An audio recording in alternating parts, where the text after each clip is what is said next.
So we're going to be doing set number 70 here first. I remember doing 70 because Julia Frame was on Quizbowl, and I remember her showing me this problem, and it was always in my mind of like, what in the world is even going on with this problem here. Hopefully, yes. Oh, sorry. Yeah, it was her junior. Yeah, forgot about that. I can't believe Julia's because I stood in Yeah, incredibly gifted, incredibly smart. Okay. Well, it's just because I think she had taken math, so she took the route her sophomore year of not taking stats and instead taking pre-cal. So, where are we at? What's this problem here? It's somewhat depressing looking at the book and seeing that you're only on page like 140, but you're not going to do basically anything past like page 600. So. Well, the book goes to like 1,300 or something like that pages, 1,200 pages. But the second half is electricity and magnetism, and that's not something that you would cover. That's literally like college physics there. Okay, number 70. So we'll show what number 70 looks like, and this is what number 70 looks like. It says a 5 kilogram block is placed on top of a 10 kilogram block. A horizontal force of 45 newtons is applied to the 10 kilogram block, so that's being pulled this way, and the 5 kilogram block is tied to the wall. The coefficient of kinetic friction between all moving surfaces is 0.2. Part A, draw a free body diagram for each block and identify the action-reaction forces between the blocks. B, determine the tension in the string and the magnitude of the acceleration of the 10 kilogram block. So that's a whole lot, and whenever it's over complicated like that, I like to just draw a free body diagram. So we'll go out of the way here.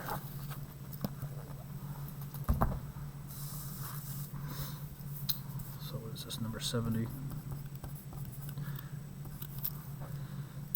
So I'll draw the picture first to get an idea. That's 10. And then we have the box on top, and that's 5. And that is a force of 45 newtons. And they tell us that mu is 0.2. 0.2. So to be honest with this one, I needed to actually look this up and make sure I was. The other reason that this is an even one, there's no way to tell whether or not I had the right answer or not there. So the first part is we're going to look at the 5 kilogram block. Oh, one other helpful hint for you and for everybody else. If you're typing these answers into the internet, you probably know that it'll come up on multiple websites, but they'll charge you. However, if you go to physics forums, or if you type your question and then, or not that, you put physics forums, you'll have, actually I did that earlier, hopefully it's still here. Well, I can't show it here, but these questions are asked, and it's basically like a blog forum site, and the answers are there in some manner. You may have to scroll through them, but they're definitely there. So for free. So for the 5 kilogram one, we have to think about, this is mass 1. And we have the normal force of 1 up, and that's caused by it being on top of the 10 kilogram. We have the force of gravity, so we have the force of gravity of 1 because of gravity. And if the 10 kilogram block is moving to the right, it's as if the 5 kilogram block was moving to the left relative to 10. You kind of get an idea there, like if this is, I need a block. Yes. And yes. Okay, if that's the 5 kilogram block and that's the 10 kilogram block, if this one is being moved to the right, if we were just looking at this one here, this moving to the right is the same as this one moving to the left. Do you see that conceptually? No, but we're gonna. I mean, let's just let's say here. Let's say that you are here. Okay, you are that mass, and if this thing is moving to the right, from your perspective, if you had nothing else around you, all that you would know is that your block is moving in the opposite direction of this block. So there's something like this happening. Okay, so this moving this way in terms that we're trying to figure out friction is the same as this moving this way. So because of that, because they're moving in opposite directions from each other, if the top one is moving to the left, then that means its friction is to the right. So it's not necessarily moving to the left, but this is like relative motion here. We can go over that a little bit more to go over. And then we have the tension that's to the left due to the rope on the wall, and that's something we're trying to find. So basically, to go back there, to figure out the friction here, the friction on having this thing move this way or having this be stationary and this moving this way, that friction would be the same between those, or the surface for the top block there. Let's also write an equation here so we can kind of help us here that we do know that the equation is mu equals the force of friction divided by normal force, and that's just a common thing that's going to go on whenever you have some of the forces in the x direction, some of the forces in the y direction. Your whole connection is that this is what happens in the x direction, this is what happens in the y. So we're going to re-solve this, or just say force of friction of 1 equals mu Fn of 1.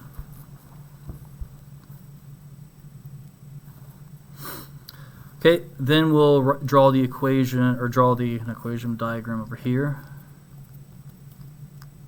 This is the 10 kilogram block.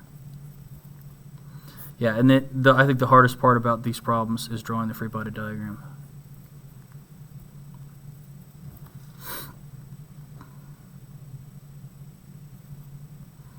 And let me double check here. We would have the normal force due to 2, Fn of 2.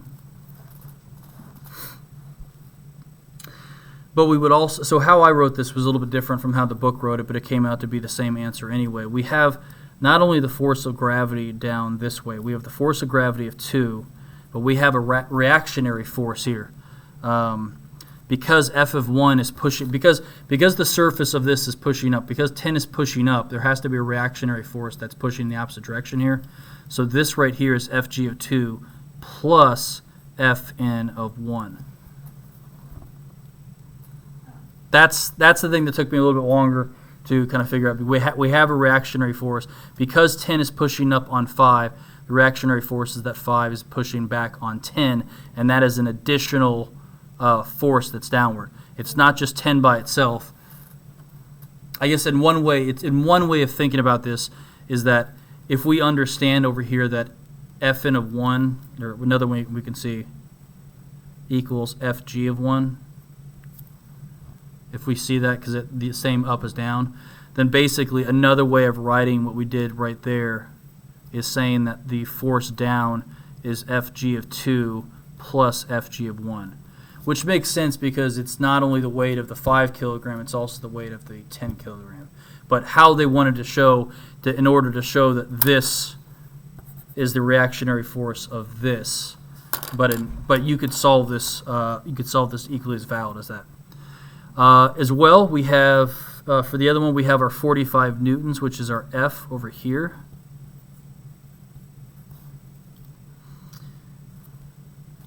Because this block is moving to the right, its friction would be back to the left. So that's F friction of 2. But we also have a reactionary force on the friction. This is what I was talking about. It may not be as obvious here. Okay, when these are moving in opposite directions, if we have a force of friction on the top one, the 5, because of the 10, then we have to have a force of friction of the 10 on the 5. Or another way of saying it, if the force of friction on mass 1 due to 2, that's going to be the same as the force of friction on 2 due to 1 there. So there's also the force of friction of 1. And this is something where I think if I'm not explaining it to the best of my ability, to ask conceptually why, to Miss Word Prim and say why is it there? Why is it written like there? But if we I know drawing the free body diagram is the biggest key to this. We have to solve that. But once we get this free body diagram, it should be fairly straightforward after that point. But for me, the hardest point was figuring out that you had these frictions in the opposite direction here.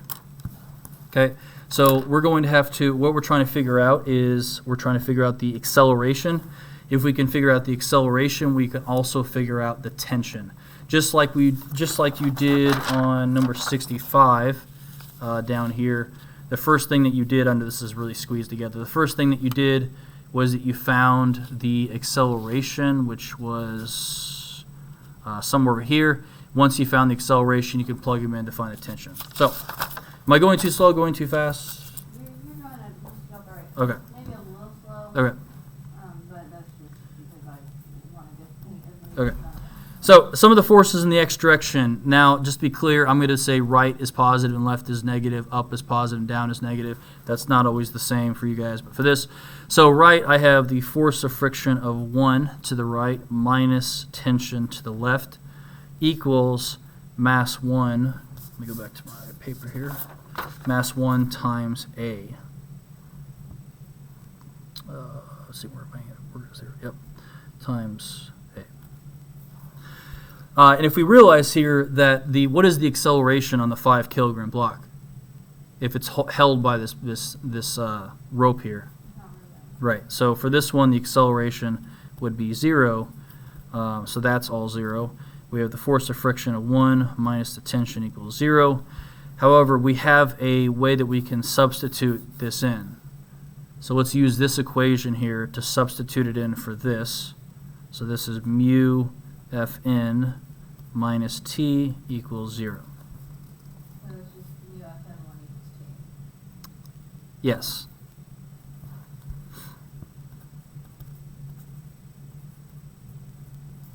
Now, we don't know what Fn1 is, but we're going to find it shortly here. So in the y direction, some of the forces in the y direction, we have F of n1 up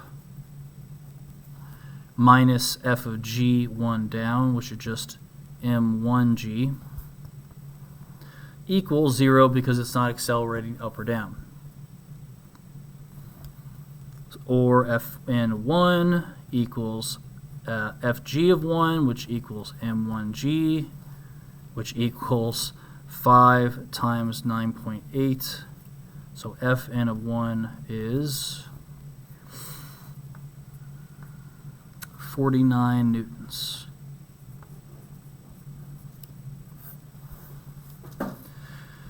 And once we figure out that that's 49 newtons right there, that means that that is 49 newtons. So we can just plug this back up into here.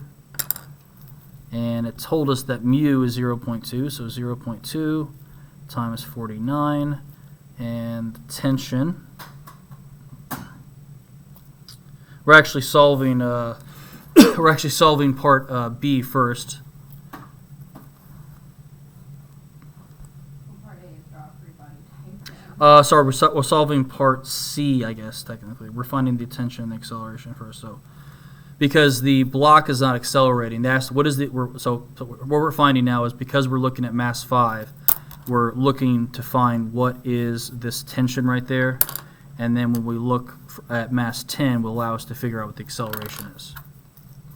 Okay, so if we plug that in, we get 0.2 times 49, which is what, 9.8. I remember I solved that first, and I was like, that has to be a mistake there. But that is the right answer. It is 9.8 newtons. That's the tension there.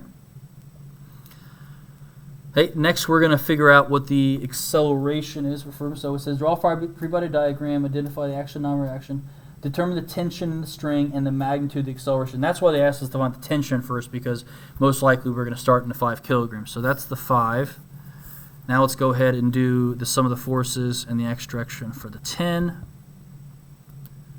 That's going to be 45 to the right minus force of friction of 1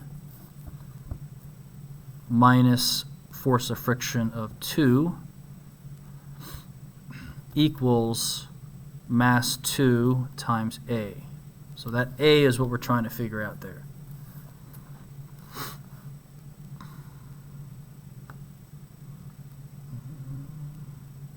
I'm going to go ahead and simplify some of this here. So 45, or plug in. We know force of friction is mu Fn So I can say this is mu times Fn of 1 minus, the reason I'm doing this is saying, well, don't we know some of these numbers, is because what if you had to do this problem and there was no numbers? Mu Fn of 2 equals M2A. Questions? Okay. So we're gonna come back to that because we don't know enough there. So we know what mu and Fn and mu is, and we know what M2 is, but we need to figure out what that Fn2 is first. So let's leave ourselves some space. So in the y direction is up is Fn of 2 minus quantity Fg of 2 minus Fn of 1, because they're both, or sorry, plus Fn of 1 quantity, equals M2A, and this should be going to 0.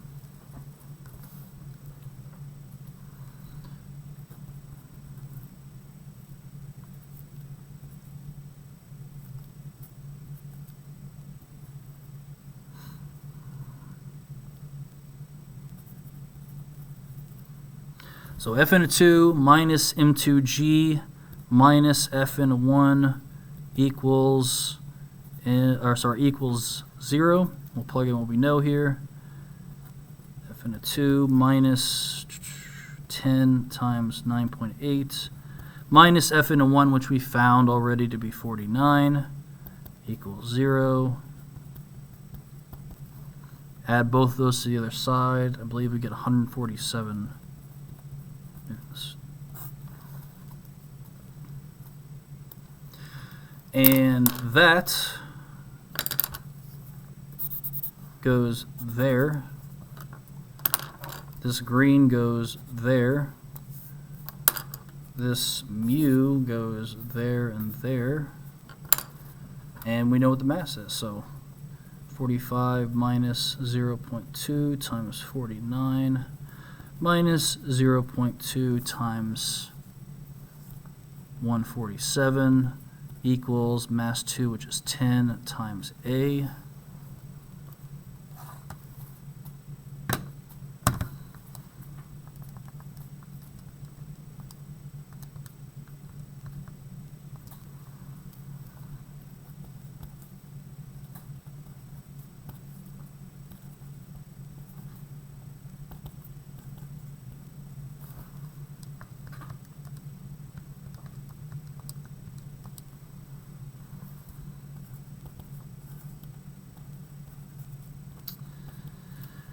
And we should get an acceleration of 0.58 meters per second squared. Did you get that? Nice. Actually, that was a lot better than when I understood there. So the whole key to this is that right there. So if you have any further questions, I would figure out why. But I mean, I think we can understand. I guess the hardest part for us was figuring out that those frictions are opposite as well. So there we go.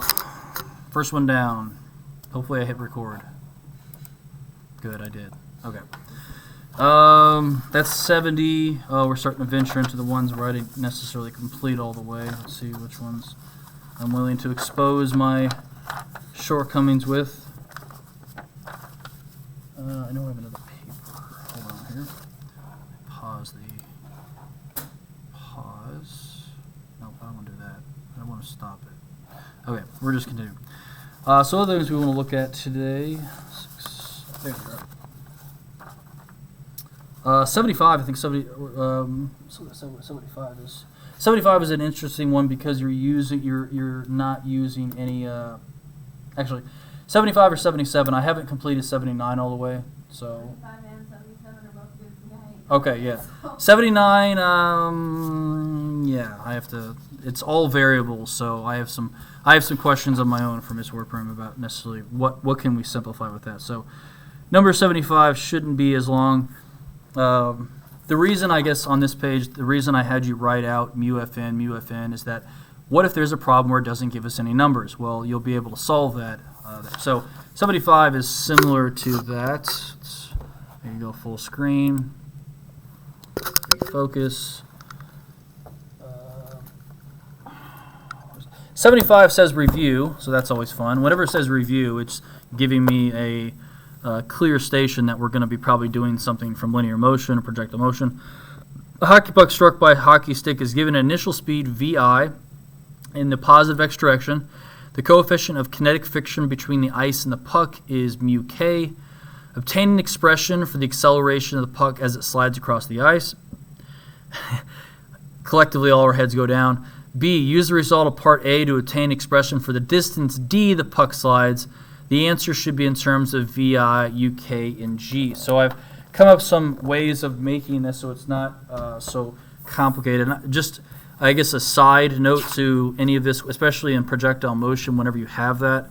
So in my class, just real quick, where we would write Vx and delta x and t, and then VIY, and then delta y, and then t, and then g, and then VFY, all that, is that you start out with, if it's going to be totally in variables, this would be v cosine theta, and this would be v sine theta, and you're solving it as if they were these exact variables, but then when it comes time to actually plug them in, you plug them in as what the calculation would be. So for example, in this one, if it was a projectile motion one where it was going up and it was going down, your height, your delta y would be negative, so you would have to go and say here that your height, your delta y is a negative h because it's going down. So gravity, you would also have to say that your gravity is a negative g because it's negative 9.8, so that's a little... Alright, so let's see if we can use that. 75, you have a puck here that's on some ice, and we have to make sure that it's in terms of v, mu, and just g, which means that some things are definitely going to cancel out. You write some equations that can be helpful. The force of friction is divided by the normal force. Whenever I see mu, I immediately write that, and then rearrange it here. For mu is mu Fn. Bigger here.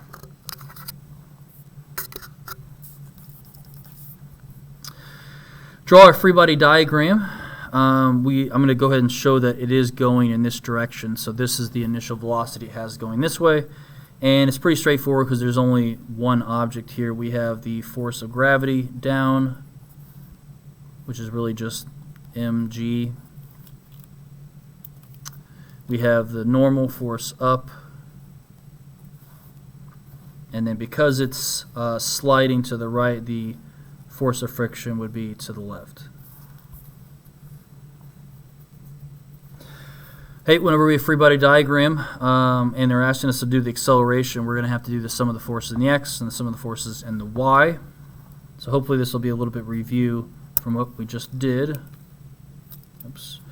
Sum of the forces in the x direction, everything to the right. So there's nothing to the right, so I like to put a placeholder. So zeros to the right minus force of friction equals mass times acceleration. I'm going to once again substitute this right here, there. So, or rearrange. I'll rearrange this first. So the force of friction is equal to negative ma, just putting the negative over, or mu Fn. Oh, I just keep breaking my pen. Mu Fn is equal to negative ma, and that's as far as we can get. So let's look in the y direction, because if there's never enough in the x direction, there'll be enough in the y to help us out, or vice versa. This one up, we should have normal force up minus force of gravity equals 0, because it's not accelerating up or down. Or Fn minus mg equals 0, or Fn equals mg. Oops, we don't know what that is. So Fn is equal to mg. So we now we know what Fn is. So we'll take this, plug it into that. So mu mg equals negative ma. Mass cancels out. Actually, for every friction problem, mass will cancel out, even the inclined plane ones. We rearrange this to solve for A. We get A is negative mu g, and that is only negative y. What's happening with this hockey puck if it goes across some friction patch? Is it going to speed up, slow down, or it's going to slow down? Yeah, so that says it's going to slow down. If you're studying something where it's speeding up, let's say of an applied force, then this would be there. But this is a helpful thing, even though you're not supposed to memorize equations. If you can memorize the acceleration is plus or minus mu g for a flat surface with only one block, that's helpful. We can go over some later. Well, actually, for the next problem, we'll see that for an inclined plane, this is what it is. So even though you can't memorize these, if you know what you're supposed to get when you get to the end, it gets helpful. So that's the acceleration for that one, not so bad. And to find the distance, we have the let's even set it up over here. So this is here. So for this one, we know the initial velocity is vi. We know the final velocity here is 0 because it's coming to rest. We know the acceleration here, and that's negative mu g. And we are trying to figure out the distance, or I would say delta x in this case, but I'm trying to figure out the distance here. And there's an equation which I call the fourth equation in my class, which is this. Probably written differently. I'll just say. May or may not. Sometimes the d is putting in, it's delta d, sometimes put in there. So we know that the final velocity is 0. We know the initial is vi, so that stays like that. We know 2 times negative mu g times d.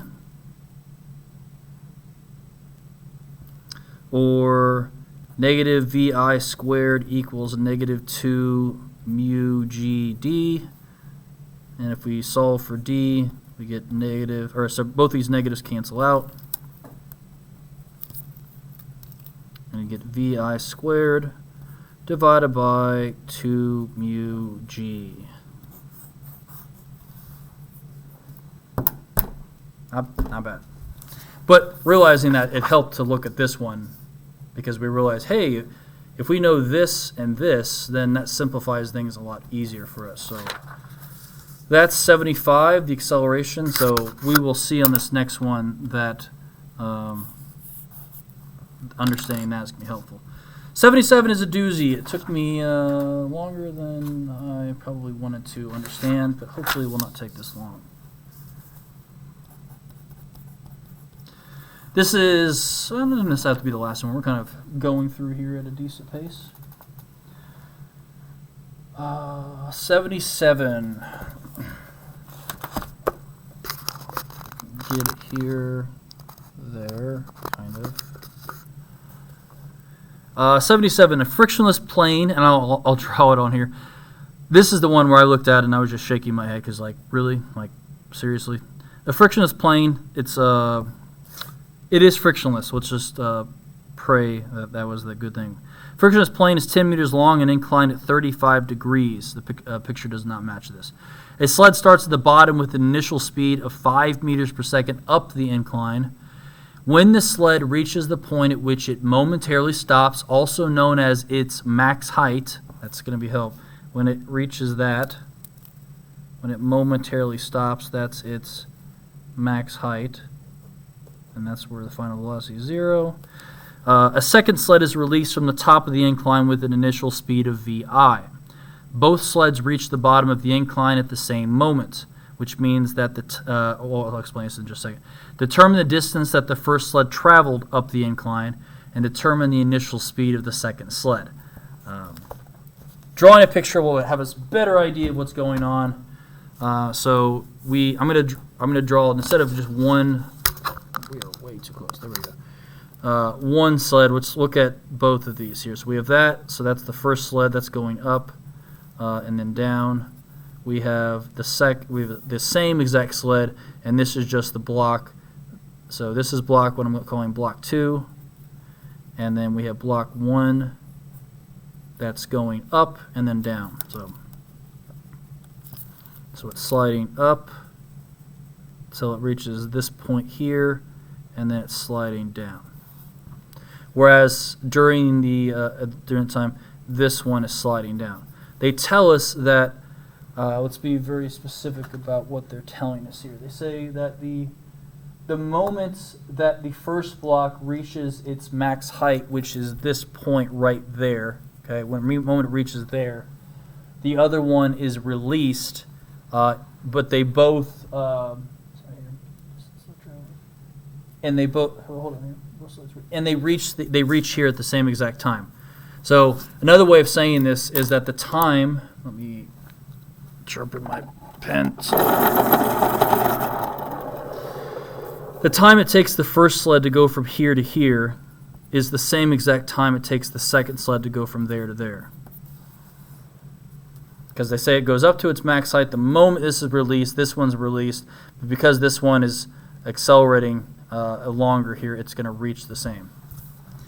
So that understanding that is also very important. So let me just review here. So I did this here. Okay, and so you may be thinking in here that are we going to have to, because this is a linear motion type of problem, so we could be looking, for example, at mass 1, just kind of go through my thought process here.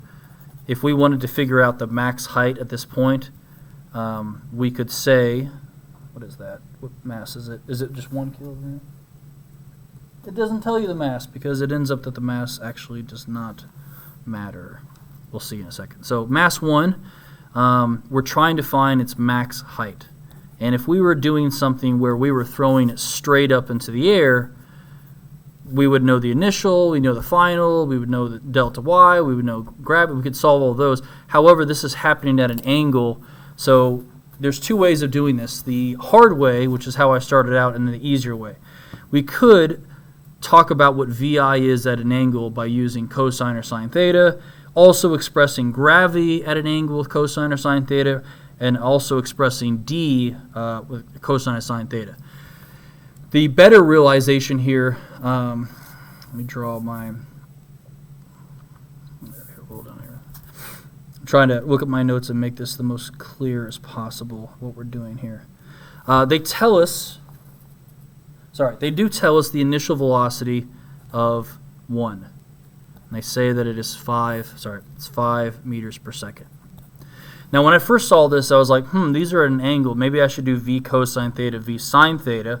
But that would also mean that my distance would have to be described in terms of a triangle as well. And I was like, that's a whole lot. Instead, what we're going to do is how we do kind of inclined planes, where we're going to sort of twist this and say, this is basically up and down. And the only thing that is at an angle now is gravity. Gravity is now at an angle. So if we looked at our kind of a free body diagram for, what's going on there? We have normal force, we have our force of gravity, and we have Fg of y and Fg of x.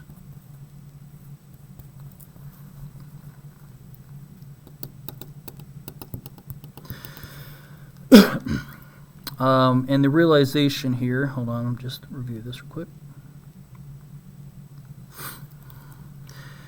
Let's, sorry, I'm trying to make sure that I say this in the right order here. I have some notes I wrote off the side. I'm going to go ahead and figure out the forces are going and back and forth. You're saying, well, we don't have any gravity here, but we want to be able to come up with an equation for our gravity, for whatever acceleration is, because our goal here is to use this equation, 2AD. We need to figure out something for what this acceleration is. You may say, well, it's gravity, but it's not gravity up and down. If we were just throwing these objects up and down, then it would be state gravity. But it's gravity at an angle, so we need to figure out specifically what angle. If we do that, then we can treat this as if the final velocity is 0, the initial velocity is 5, that d is this distance. So to help us figure this out, I'm going to draw the sum of the forces in the x direction right here real quick. We would have 0 to the right minus Fg of x to the left equals ma. If our angle is there, then we would use cosine with the y because it is connected to the y-axis But that means for fg of x, we would use sine theta for that because it's the opposite for that. So 0 minus f of g is mg sine theta equals ma, or negative mg sine theta equals ma. And once again, the mass doesn't matter. That's why they don't give us the mass. So for this one here, acceleration is negative g sine theta. And it's negative to indicate us that it is going down, which it always is. So this is what we're going to plug into that right there.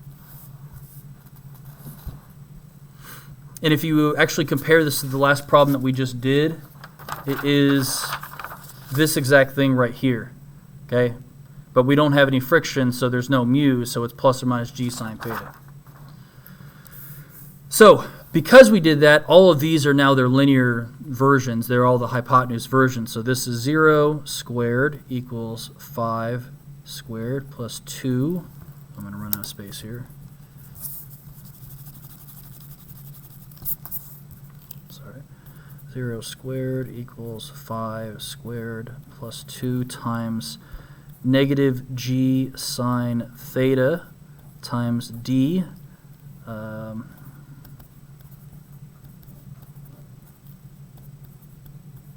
They tell us that the angle in the book, I believe, is 35 degrees.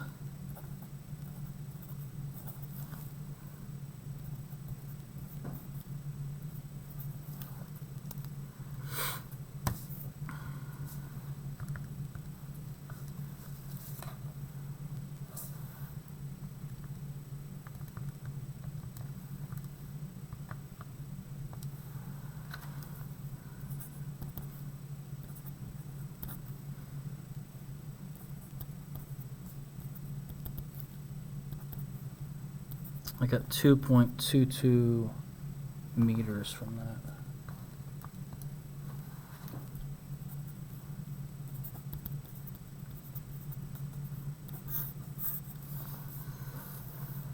Yay, nay? Yes? Okay.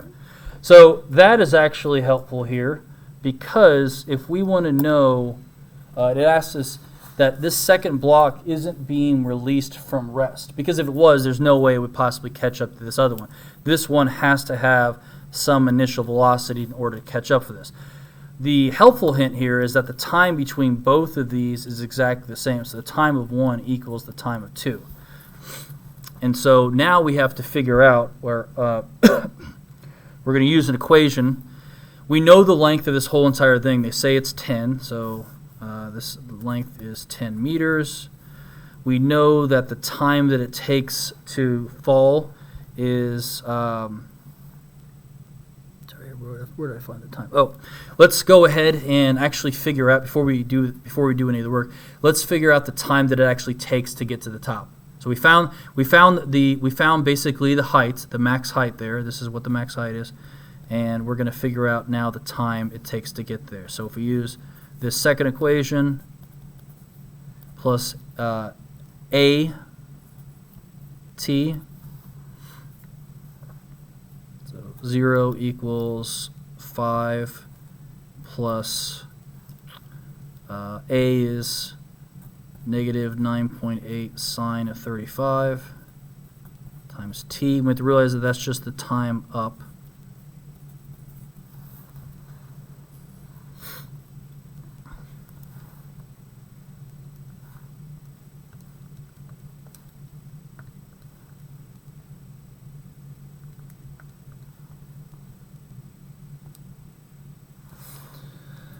Oh, what did I do here?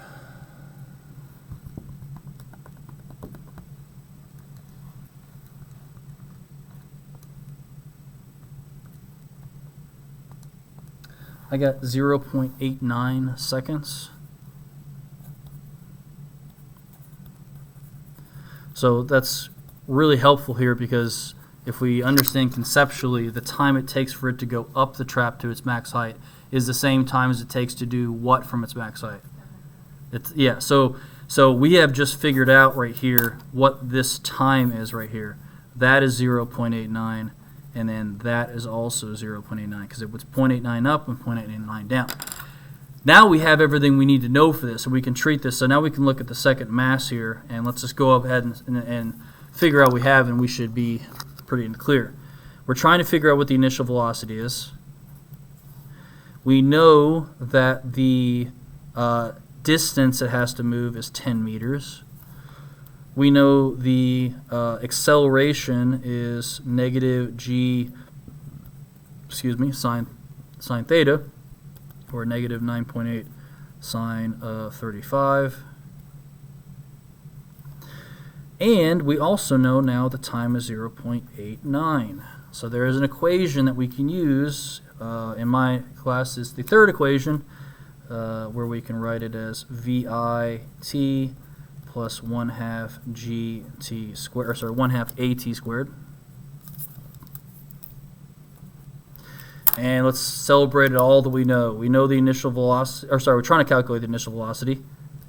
But we know the distance, that's 10. We know the time, that's 0.89.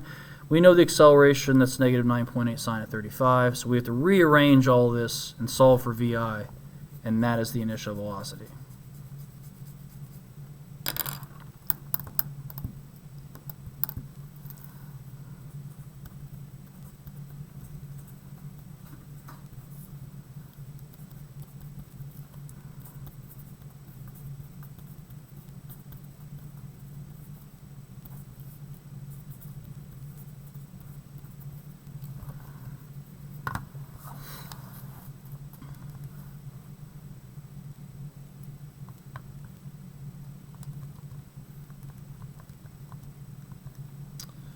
Sine 35. Okay, so we got approximately 10 equals VI 0.89 plus approximately 2.2262, something like that. We add that over to the other side and then divide by 0.89.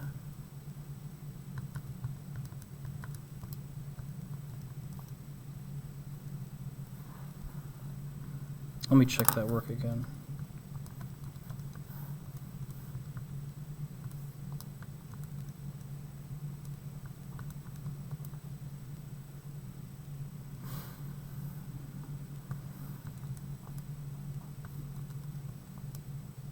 There we go. And when we do that, we should get an answer of 8.73 meters per second. So I'm adding this number over to here. If it's 12.2262 or whatever, divided by 0.89, we get 8.73. What a doozy.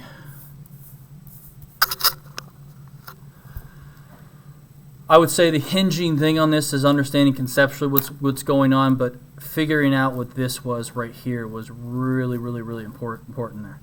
And we did, that's what I was referring to when we saw this in the other problem, where our acceleration would have been plus or minus mu g, but for here there's no friction, sorry, and it's at an angle. So that'll wrap that up. What else we want to do? I don't know if I have any more that I've solved completely after that. I have 83 solved. You look through 83. At least I could. I'm working on. I have the free body diagrams for 79, but I'm still working through what they're wanting. One thing I need to check is that what 79 is that you have two blocks that are pushing against each other here, and don't look at this work. I don't know if it's correct. I don't know if you can just add, they have two different frictions. I don't know if you can just add the two frictions together and call it just an overall mu, as you could if you just added the masses together. So if that is the case, it makes this problem much, much more simpler. But I'm going to withhold talking about this right now until I absolutely figure out what that is, which will hopefully be about tomorrow or sometime. 83, I can kind of show you the free body diagrams of this. So we'll always set up the free body diagrams. If you can get the free body diagrams, it should be at least enough maybe to. 83 is one where I had to look up and research and understood, and I kind of I do understand, but how they were wanting the answers was so. If we can at least just set up the free body diagrams and kind of get an idea.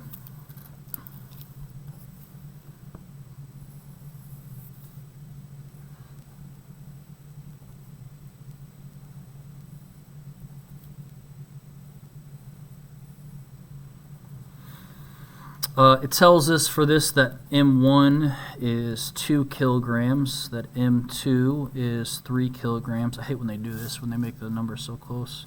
M3 is 4 kilograms. Let me just check my time real quick.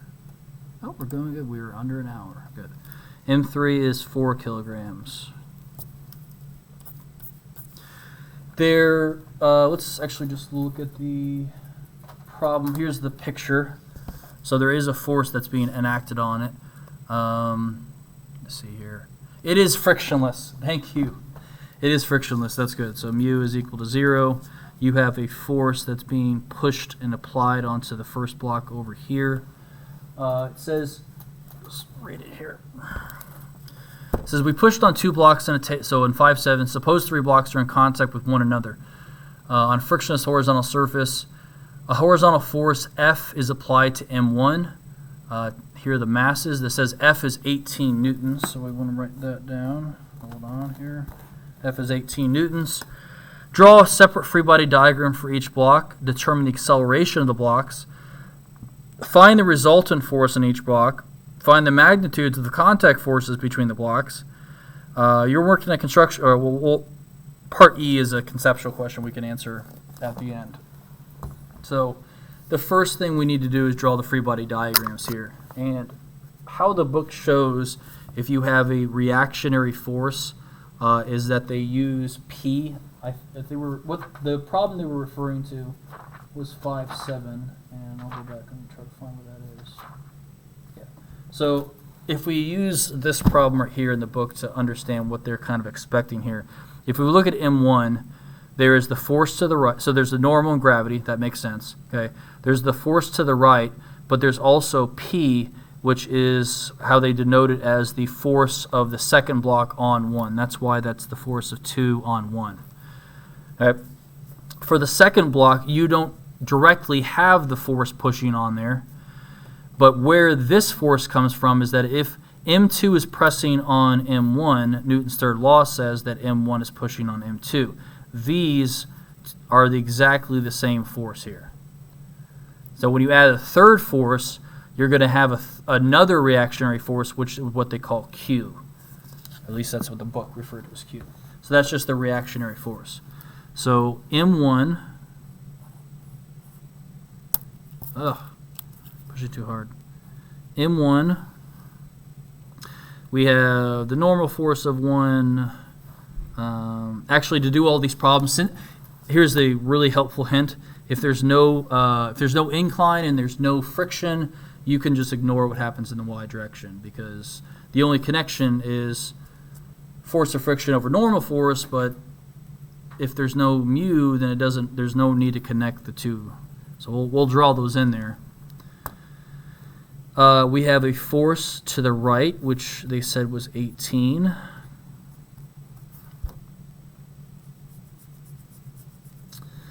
And then we have our reactionary force, and so this is P, and that's P because that's P of 2 on 1. So that's this one pushing back on that one resisting it. So that's not bad there. Let's look at mass 2. That'd be the Fn of 2. That'd be the force of gravity of 2. We have a reactionary force over here. So I know you're struggling, but you okay? Okay. So we have this reactionary force of 2 pressing on 1. And what we said for the last problem is that if 2 is pressing on 1, then that means 1 has to press on 2. So if 2 on 1 is this way, 1 on 2 is this way. These are the reactionary forces, this and that. But we're also going to have reactionary forces with over here. 2 also has 3 pushing on it. So it's sort of branching off here. Yeah, it has a reactionary force, but 3 is pressing on it this way, and that's what they are calling Q. So Q would be basically 3 on 2. So it's if 3 is pressing on 2, then 2 is pressing on 3. And so for the last one here for 3, this is actually making much more sense now that I'm explaining it out loud to myself. I was like, what? Fn of 3, Fg of 3. There are no forces pushing in the opposite direction. There's nothing else acting on this here. All we have is the reactionary force. If 3 is pressing on 2, then that means that 2 has to push back in the opposite direction. So this is Q2 on 3. Actually writing it out as 3 and 2 and 2 and 3 and 2 and 1 and 1 and 2 is actually much easier than the way that the book does it there. So those are our forces, or those are our free body diagrams. What they're asking us to find is the acceleration, and I can go ahead and do that. What they're asking to see was a little bit confusing. They're like, what's the result? And I know how to find it. It's just I have to clarify exactly what they're looking for. But we have enough to solve for the acceleration. Because this is one whole mass here, we can solve for the acceleration. I am going to, so let me, hold on here. 5, 9, 18, 100. There is a straightforward way of doing this, and I believe I want to make sure, I want to write this out a fuller way, because if we have friction on something like this, it's gonna, you can't just do it the simplified way. The acceleration, let me see here. So we'll write this. We can ignore the y direction because the sum of the force in the y direction for all of these is 0, 0, 0, and there's no friction, so there's no reason to bring that in. But we have 18 minus P21 equals M1A.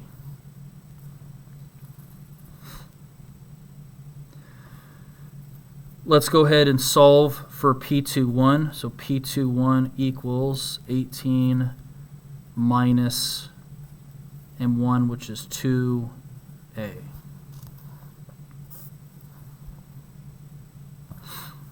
Okay, now we'll look at the second one. So this is on 1. We'll look at 2. Sum of the forces on 2, we have P12 minus Q32 equals M2A. Let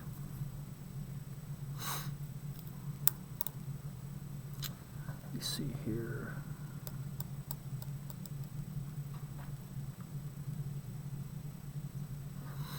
And we'll go ahead and solve for P12 here as well.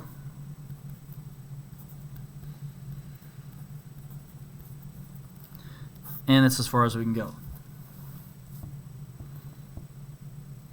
The last one here, we'll do the sum of the forces in the x direction. For this one is the easiest because there's no opposite forces. So Q23 equals M3A. Yeah, and we'll just stick with that. The realization here that these reactionary forces have to be the same. So let's just go ahead and write it that P12 equals P21. That's why we solve for these, so we can plug these together in the same equation. Q23 equals Q32. So what we're doing is we're going to take that, plug it into that, take this, set it equal to this, and then solve for A. So we'll finish this out here. So I'll plug this in here. So P12 equals M3A plus M2A. These two are equal, so we'll plug those together. So 18 minus 2A equals, we'll go ahead and plug in the numbers. So M3 is 4A plus M2 is 3A.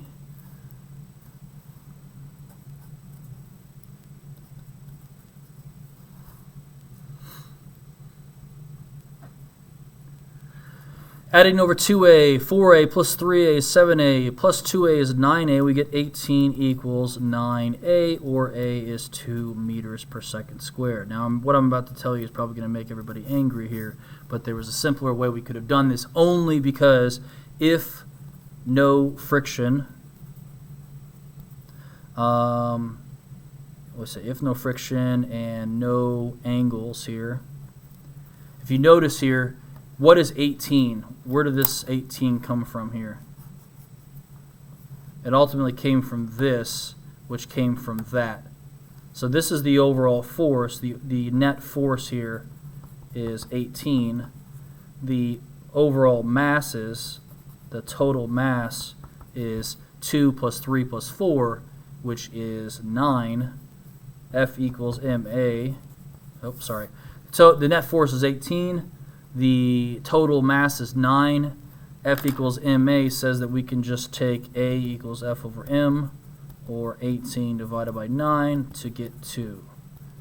I don't know how that would fly. I assume maybe you'll be able to do that on the AP exam. But the reason that we wrote it out longer here is that if there was other forces involved, like friction or an angle, you would have an idea of how to solve some of those things in there. That's the acceleration. I'll show you what the other answers are for this. I'm not really sure how they're wanting you to necessarily figure this out, and we'll wrap this up here. But the question that they ask is, they say, find the resultant force on each block. So the resultant force would just be, let me make sure I double check here. The resultant force would be just what the overall force is going to be. So for Q, it's m3 times a. So we're just taking this. Once we know what a is, it's just 4 times 2 is 8.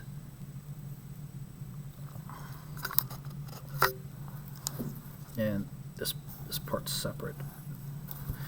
For P, we have P, but it's so for the second one we have P minus Q. We just found Q is 8, so P minus 8.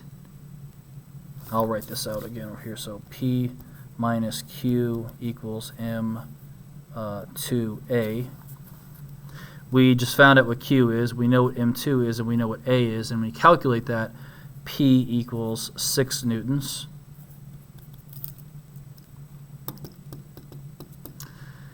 And then for the overall, for M1, sorry, not necessarily so that P equals that, just saying that the overall force, it's easier to just say the overall force is that. So 8, 6, and then for the last one we have our force minus P equals M1A. We just, we know what our force is, we know what mass is, we know what acceleration, so we can calculate what P is.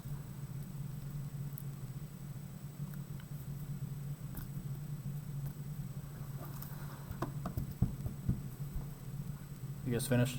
Yeah. We're almost done. We'll just hold on here. And then the last thing they ask is find the magnitude of the contact forces between the blocks.